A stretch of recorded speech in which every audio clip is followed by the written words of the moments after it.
السلام عليكم ورحمة الله وبركاته، وأسعد الله أوقاتكم بكل خير. مشاهديني ومتابعيني في البحرين والخليج والوطن العربي. أنا اليوم في مقر السفارة التونسية مع من؟ مع الملحق الثقافي والمستشار الإعلامي للسفارة التونسية السيدة لينا الأسبوعي، وتشرفت بهذا اللقاء بدعوة منها، بدعوة كريمة، وأهديتها دواوين الشعرية قلبي قمر البحرين وقلبي قمر الخليج وقصيدة على تونس. هذه القصيدة على تونس. تفضلي سيدتي. شكرا جزيلا والله على القصيدة.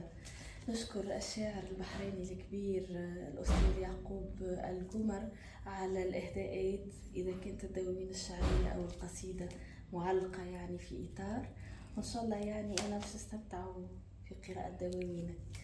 وإن شاء الله تعجبكم الكلمات، وفي عندي كلمات بعد غير على البنت التونسية، وأنا أقول لكم إن شاء الله وأوعدكم بكل خير. إن شاء الله راح تطلع الكلمات وتستمتعون فيها. وشكرا مشاهدين.